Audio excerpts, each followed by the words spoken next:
A security guard put in place a month ago at the acute inpatient unit at Christchurch's main mental health facility has been described as useless by nurses who work there. It was revealed earlier this year that there were up to 30 assaults on nurses a month in the unit at Hillmorton Hospital, with staff accusing management of not taking their safety seriously.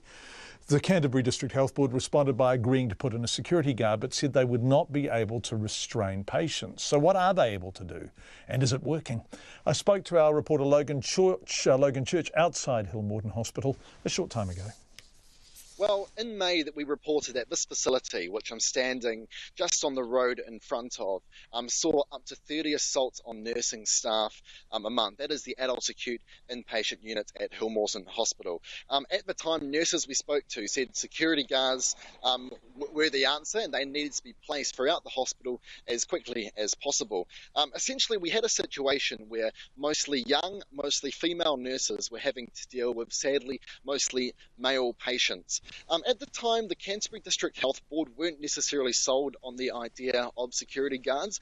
They were in fact looking at an alternative support staff option, a sort of support worker for the nurses. However, on the 29th of May, the CDHB did seem to change its tune a little bit, saying in an email to staff that there was now a temporary need for a security guard to be placed in the adult acute inpatient unit.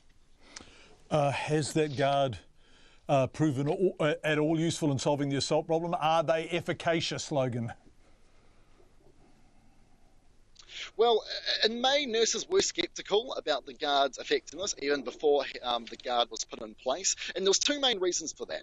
One of the reasons was that the guard was to be placed in an area known as the low stimulus area. And that's not where the nurses I spoke to said the guard was needed. They said the guard was needed in the high care areas and the open wards themselves. The second reason was in that 29th of May email, the CDHB management explicitly said that that guard could not be used to restrain any patients at all, so they essentially that they couldn't touch anyone until after someone was assaulted. Now, I've been speaking to nurses since. I've been speaking to nurses today, and they say essentially that there's what they suspected was to be the case has turned out to be the reality. One nurse said that security guard role has turned out to be completely useless in their words.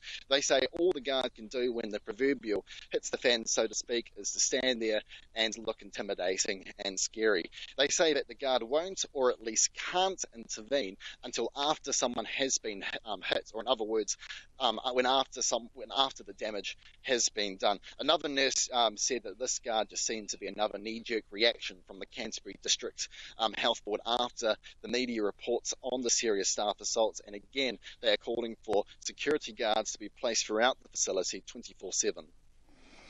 Gosh, it's interesting if they can't do anything. It's a strange old role, isn't it? Is anyone saying this guard has been helpful? Well, the CDHB and the nurses organisation, that's the nurses union, have told me in the past that there are mixed views on having security guards on site. Now, I've spoken to nurses across the spectrum of age and experience, and no one that I've spoken to have actually spoken in favour of this particular role. They've all said that this particular security guard role is pretty useless. I mean, there very well might be nurses that say that this guard has been helpful, but I certainly haven't been able to find them.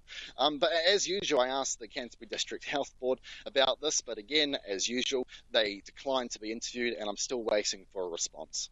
Logan Church, we've just received a response actually from the Canterbury DHB. Its Mental Health Services General Manager Tony Guslag says in a statement the DHB realises that security guards are limited by the scope of their role. However, she says as a safety measure and in response to requests for an increased security presence from staff, the CDHB believes having a guard on site is a practical thing it can do as a backup for the nurses.